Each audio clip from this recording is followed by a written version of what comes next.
Salut les Vatosokos, j'espère que tout le monde se porte bien. On se retrouve pour un débrief à chaud de PSG versus Real. Alors, oui, on a gagné le match à l'arrache, encore une fois, dans la dernière minute, grâce, encore une fois, et puis je dirais, comme toujours, grâce à Kylian Mbappé, qui nous sauve encore de la déroute, on va dire ça comme ça, de l'échec, parce que pour moi, un match nul, ça aurait été un échec.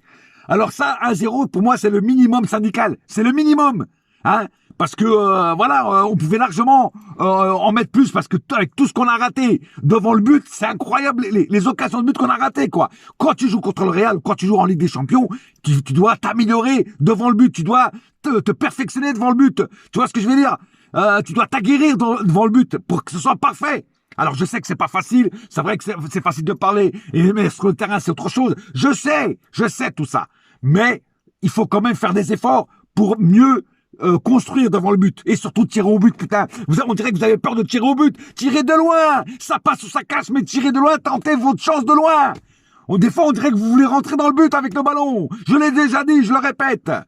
Mais sinon, deux très bonnes mi-temps de la part du Paris Saint-Germain. Alors oui, on a galéré, on n'a pas réussi à marquer des buts dans les mi-temps juste à la fin du match, mais que ce soit la première mi-temps ou la deuxième mi-temps, on les a baladés, le Real. On les a baladés. Les mecs, à un moment, je me serais cru en train de jouer en Ligue 1 contre une équipe, je sais pas, comme l'équipe de Nancy, tu vois, parce que le Nancy joue en blanc, donc pour moi c'est Nancy, tu vois. Parce qu'en fait, le Real, ils sont venus mettre un mur derrière. C'était un mur. C'était complètement un mur. Et ils jouaient en contre-attaque. Je te jure que à un moment, je me serais cru en Ligue 1. Ils ont été très rarement dangereux, très rarement dangereux. On les mangeait, frère, on les mangeait du début à la fin.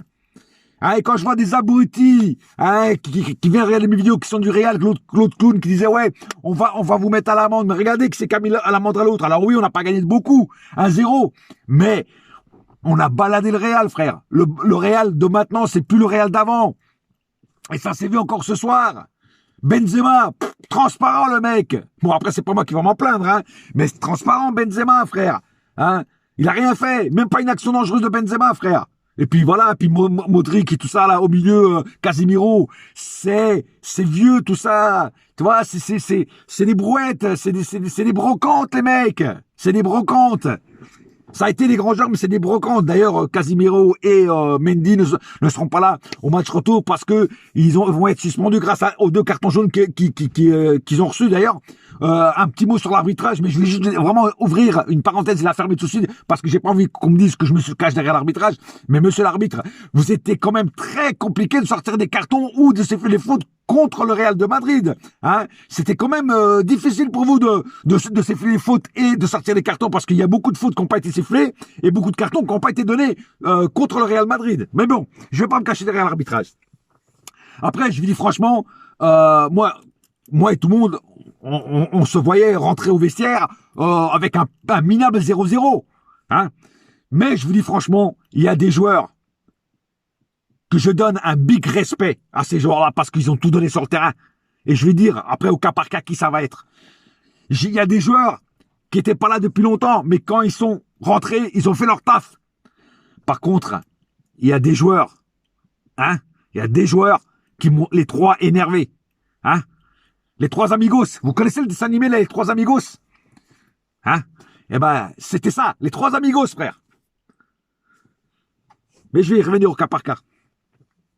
Bon, passons aux statistiques du match. Donc, 21 tirs du côté PSG, 21 tirs. 3 du côté Real, 3. 3. Vous vous rendez compte le niveau qu'ont le Real, 3 tirs. 21 du côté PSG, on les a atomisés, frère. 8 tirs cadrés du côté PSG, 0. J'ai bien dit 0 du côté Real. Eh oui, parce que c'était des 0 ce soir, le Real Madrid. 58% de possession, 42 du côté Real. Encore là, on est au-dessus d'eux. Des passes, 679 passes du côté PSG, 509 du côté Real. Encore au-dessus d'eux. 91% de précision de passe, 85 du côté Real. On est encore au-dessus d'eux. 14 fautes du côté PSG, 12 du côté Real. Il n'y a que là où ils nous battent sur les fautes. On a fait plus de fautes qu'eux. Des fautes, des fois, pas méritées, mais bon. 4 cartons jaunes des deux côtés. Voilà, là, on est égalité. Carton rouge aucun. Hors-jeu, on a un hors-jeu de notre côté, 0 de leur côté. Et 7 corners du côté PSG, un corner du côté du Real Madrid. Donc en fait, on les domine à peu près partout, frère. À peu près partout. À part sur les fautes, qu'on a fait plus de fautes, mais le reste, tout est à nous. On était chez nous. C'est le cas de le dire. On était chez nous, frère. Mais on aurait pu faire largement mieux, frère. On aurait pu faire largement mieux. Voilà, à la finition, c'était la finition qui manquait. Il manquait un buteur. On l'avait d'ailleurs, c'est Mbappé. Mais en fait, c'est là que tu vois qu'il manque un bon numéro 9. Et quand je dis un bon numéro 9, je parle pas de Icardi. Hein, parce qu'Icardi, voilà, c'est un bon numéro 9. Voilà. Et là, eh ben, c'est ça qui nous a manqué, en fait. Mais bon, on s'en sort bien avec 1-0 grâce à Mbappé. Et je vais passer au cas par cas tout de suite. Alors, Donnarumma, j'étais très content de la titularisation de Donnarumma. Mais Donnarumma, il n'a absolument, pratiquement, je crois même qu'il n'a même pas fait un seul arrêt. Il a pris le ballon et tout ça, tout, mais arrêt dangereux, relancement, rien. Rien du tout, frère. Donnarumma, il était en vacances. Il était en vacances. Voilà, je vous le dis. Passons à la défense. Hakimi, très bon match de Hakimi. Rien à dire. Défensivement, ce soir, il a même été meilleur défensivement que offensivement, j'ai trouvé. Tu vois? Non, très bon match de Hakimi. Marquinhos, Kimpembe, toujours au top. Rien à dire. Marquinhos, toujours exemplaire. Kimpembe, sérieux dans sa prestance et sur ses appuis. Donc, rien à dire sur ces deux joueurs. Nuno Mendes, je crois qu'il n'y a même pas de mots pour féliciter Nuno Mendes. Il était énorme, frère, ce soir. Encore une fois, énorme. Offensivement, défensivement, il récupérait des ballons, il faisait des passes, des centres. Tout était nickel avec Nuno Mendes, frère. Nuno Mendes, il régale de plus en plus. Il régale de plus en plus. J'ai même plus de mots pour définir mon compatriote, tellement il est bon. Tellement il est bon de son côté. Et il a eu du taf parce que les attaques venaient souvent de son côté. Et donc, défensivement et offensivement, le mec, il a fait énormément de choses ce soir. Franchement, énorme. Nuno Mendes, énorme. Il sera dans mes tops. Au milieu, Verratti. Il a fait du Verratti, il a fait du sale. Il a récupéré énormément de ballons aussi au milieu. Il a fait ce qu'il sait faire le mieux, c'est récupérer le ballon, relancer. Voilà. Alors il y a eu de temps en temps, il a eu quelques frères. Bon, c'est son petit carton jaune qui n'était pas mérité parce que Verratti ne touche pas le joueur. Je crois que c'était Casimiro. Et Casimiro joue bien le jeu et l'arbitre se laisse tromper.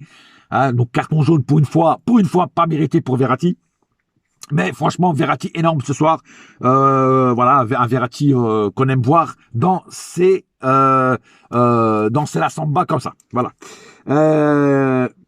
Paredes, comme d'habitude, moi je l'ai pas trouvé bon. Alors il y en a peut-être qui vont me dire oui, mais il a fait son match. Oui, en deuxième mi-temps, il est un peu mieux. Moi je l'ai pas trouvé mieux. Moi je trouve que Paredes ralentit le jeu. Pourquoi à un moment, il a fait rentrer Gay. Pourquoi ne pas faire rentrer Gay tout de suite, frère? Ah oui, alors il revient de la CAN et tout, mais il y a plein de joueurs qui reviennent de la CAN et ils ont déjà joué, frère. Hakimi, quand il est venu de la CAN, il a tout de suite joué. Pourquoi t'as pas fait pareil avec Gay? Gay au milieu aurait fait du sale, frère. Sûr à certain qu'il aurait été mieux. Paredes, moi, je trouve qu'il ralentit le jeu au milieu. Et puis, il est pas bon. Il est pas bon dans ses relances, il est pas bon dans ses trucs. Moi, je comprends pas comment il y a encore des gens qui protègent encore Paredes, qui disent ouais, Paredes, il est pas si mauvais que ça, t'es injuste avec lui, t'es méchant avec lui, tu l'aimes pas. Mais c'est pas une question de l'aimer ou pas l'aimer, c'est une question, moi, ce que je vois, moi, je juge ce que je vois sur le terrain. Voilà, c'est tout. Danilo Pereira, ce soir, et encore une fois, exemplaire. Récupération de ballon, percutage à l'avant, vient aider la défense quand la défense est un petit peu en difficulté. Et puis sur le carton jaune qui se prend, il se sacrifie parce que le joueur madrilène allait au but, donc il se sacrifie en fait quelque part là, tu vois. Voilà, et c'est pour ça qu'il se prend son carton jaune. Apparemment, je crois qu'il sera suspendu pour le prochain match parce que je crois qu'il avait déjà eu un carton jaune, il me semble. Il faudrait que je revérifie. Mais Danilo encore ce soir, il a montré qu'il était un joueur sur qui on peut compter. Et comme d'habitude, Danilo, c'est un joueur qui mouille le maillot, qui fait tout pour aider l'équipe. Voilà, c'est tout. Moi, c'est ce que j'ai vu sur le terrain. Donc, encore ce soir, un grand Danilo. Di Maria. Alors, le premier amigo, c'était Paredes. Le deuxième amigo, c'est Di Maria. Di Maria qui, pour moi, baisse de niveau de jour en jour, de semaine en semaine, de mois en mois. Di Maria ratait tout. Les dribbles, les passes. Il tirait, on dirait des mecs qui faisaient des drops. Moi, Di Maria, je pense qu'il est temps que tu prennes ta retraite parce que je pense que t'es cramé, frère. Ou alors tu commences à être cramé parce que c'est pas possible tout ce que t'as raté. Tu n'as rien amené de positif ou pratiquement rien amené de positif ce soir pour que notre équipe prenne le dessus sur le Real de Madrid et surtout que tu n'as pas créé d'action dangereuse de ton côté. C'est incroyable tout ce que tu loupais. Et puis je te parle même pas des déchets techniques, frère. C'est un truc de fou. Non, très déçu que ce soit Di Maria. Par contre, une très très bonne rentrée de Neymar. Moi, Neymar, ok, je sais qu'il était blessé. T'aurais pas pu le mettre titulaire tout le long du match, mais t'aurais dû faire rentrer beaucoup avant. Tu vois ce que je veux dire? Neymar, il nous a fait une rentrée royale. Et je crois même, si ma mémoire est bonne, et c'est lui qui fait la passe D à Mbappé. Ouais, c'est lui qui fait la passe D à Mbappé, tu vois. Je suis en train de me remémorer la scène. Non, Neymar magistral. Et ça se voit que Neymar, ça fait 3 mois qu'il a arrêté, ça se voit qu'il avait envie de montrer à tout le monde, les mecs, je suis toujours là et je vais tout faire pour faire du nettoyage à fond sur le terrain. Et il l'a fait, frère. En quelques minutes, en 15 minutes, 20 minutes qu'il a joué, il a fait du sale, frère. Il a fait du sale. Et ça fait plaisir de retrouver un Neymar comme ça. Franchement, ça fait plaisir. Parce que j'ai beau le critiquer, mais c'est un joueur que j'aime bien. C'est ça le pire. Tu vois, même quand il joue mal, il me fait péter une veine du cerveau, tu vois. Mais le mec, il a quelque chose de magique dans ses pieds, tu vois. C'est dommage qu'il a pas son hygiène de vie à côté qui est meilleure. Parce que sinon, il pourrait encore faire plus du sale. Tu vois ce que je veux dire? Voilà. Et j'ai gardé le troisième amigos pour la fin, qui est Messi, qui n'est pas du tout un Messi ce soir. Hein, et dites-moi quand même, 7 ballons d'or. Mais c'est pas 7 ballons d'or que t'as, frère. C'est 7 ballons en plastique, frère. 7 ballons en plastique. Hein? T'as tout raté, tes dribbles, tes tirs, tes centres, tout. Tout. Et la cerise sur le gâteau, le pompon, on va dire ça comme ça, tu loupes le penalty. Mais en fait, toi, t'es le petit bonhomme en mousse, frère. T'es le petit bonhomme en mousse. Tu te tords partout, tu vois, et tu sers à rien. Tu ne sers à rien. Ce soir, tu as été un des joueurs les plus merdiques sur le terrain. Mais quand t'as loupé le penalty, frère, comment je t'ai insulté, frère, en privé. Mais c'est un truc de malade. Je vais pas le faire ici parce que je me suis juré toujours dans mes débriefs de pas insulter les joueurs. Mais je t'ai insulté, frère. Mais c'est un truc de fou. Comment tu peux rater un penalty, toi? Et puis d'ailleurs, pourquoi c'est toi qui tires les penaltys? Pourquoi c'est pas Mbappé? C'est Mbappé qui a la baraka en ce moment. Non, ne venez pas me dire que Messi, en ce moment, c'est un bon joueur. C'est pas un bon joueur. Qu'est-ce qu'il a emmené de bien au PSG depuis qu'il est au PSG? En Ligue 1, 2 buts. En Ligue des Champions, t'as vu ce qu'il fait? Ce soir, je l'avais dit dans mon avant-match. Ce soir, je t'attendais au tournant, Messi, parce que c'est ce soir. Quand un joueur de ta qualité, c'est ce soir, c'est sur ces grands rendez-vous qu'on t'attend. Et ce soir, tu n'étais pas là. Tu étais aux abonnés absents. C'est tout ce que j'ai vu. Tu es catastrophique, tu es lamentable, tu es triste à avoir joué, frère. Tu es triste à avoir joué. Pourquoi on t'a recruté, en fait? Pourquoi on t'a recruté, frère? Pour faire cette merde-là? Non, franchement, moi, Messi, j'en peux plus, moi.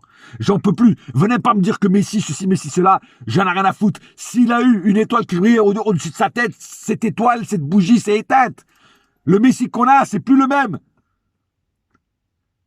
C'est même pas le Messi du Wish, c'est le Messi du... Je sais pas, moi, c'est le Messi de Ouarzazate, frère. C'est le Messi de hindou. C'est l'Indien, frère. C'est un hindou, le mec. Désolé pour les hindous. J'ai rien contre les hindous, mais c'est... Franchement... Non, moi, je peux plus. Messi, je peux plus. Franchement, moi, Messi... Moi, je serais Pochettino, je le ferais cirer un petit peu le banc. Ça lui ferait les dents. Hein. Sans déconner. Hein. Non, les trois amigos là, les trois argentins là, les trois tangos argentins là, franchement, ils commencent à me saouler là, les trois là, sérieux. Et puis Pochettino, ça commence à me saouler aussi que tu privilégies tes compatriotes juste parce qu'ils sont argentins. Merde, les mecs, s'ils sont pas bons, tu les mets pas. Franchement. Enfin bref. En tout cas, on s'en sort avec 1-0. C'est mieux que rien, c'est mieux qu'un 0-0, c'est mieux que de perdre le match. Le match retour sera très compliqué là-bas chez eux parce qu'ils vont mettre le paquet. Hein. Ils vont mettre le paquet. Je pense que là-bas ils vont largement être plus agressifs qu'ici. Ils veulent retourner. C'est comme Rambo. Ils veulent faire couler le premier sang. Ils veulent retourner le score à leur avantage. Donc ça va pas être facile. Ne vous croyez pas encore qualifié. On est loin d'être qualifié encore. Il faudra faire un match comme ça ou même encore mieux que ça ce soir, surtout devant le but. Il faudra être des tueurs. Et moi, ce qui me rassure, c'est que il y aura un retour de Kylian Mbappé, de Neymar, et ça fera du bien. Ah, j'ai oublié de parler de Kylian Mbappé. Tu vois, la dernière fois, j'avais oublié de parler de lui. Et là, ce soir, j'allais encore oublier de parler de lui. Kylian Mbappé, pour moi, un des meilleurs, non, le meilleur joueur de foot sur le terrain ce soir. Il a proposé énormément, il a fait des ouvertures, il faisait des appels de balles de fou. Voilà, il avait juste un manque, c'était c'est le seul d'ailleurs qui tirait au but d'ailleurs. Hein, voilà. Alors tout n'était pas cadré, tout n'était pas parfait, mais au moins lui il tentait et c'est encore grâce à lui qu'on gagne ce match, qu'on gagne un match, frère. C'est un truc de fou. Hein. Alors oui, Mbappé, l'année dernière, je crois, ou je sais plus quand, il y a une année où il était pas bon. Je le critiquais souvent, il passait souvent à côté de ses matchs, mais là, cette année, c'est Zeus. C'est le dieu des dieux, frère. Oui, c'est le roi du parc. C'est le roi au Parc des Princes. Non, Mbappé encore ce soir, énorme. Voilà, un grand Mbappé qui me rassure de plus en plus. L'avoir sur le terrain, ça me rassure. L'avoir sur le terrain, ça me donne une espérance de gagner les matchs. Voilà, donc un Mbappé encore en or ce soir. Voilà, c'est tout ce que j'ai à dire sur Mbappé. Énorme. Voilà. C'est tout pour cette vidéo. J'espère qu'elle vous a plu. J'ai pas poussé un coup de gueule parce que je voulais pousser un coup de gueule plus fort encore sur Messi parce que Messi me déçoit énormément. C'est du foutage de gueule. Voilà, 30 millions par saison, je crois qu'il gagne. Mec, c'est du foutage de gueule. Mec, il roule au gasoil. Hein, moi, je veux des joueurs sur le terrain qui roulent au Super 98, Super Pont 98. Lui, il roule au gasoil. Je sais pas, moi je comprends pas, je ne comprends pas ce Messi. Je ne comprends pas ce Messi. Voilà, je vous le dis franchement. Messi, ou tu te réveilles ou alors tu dégages de mon club. Je te le dis franchement. Voilà. Sur ce, un seul club, un seul cœur, un seul club, c'est Paris ma gueule. Yes my friend. Et la saga continue. Oh oui. Allez Paris. Bah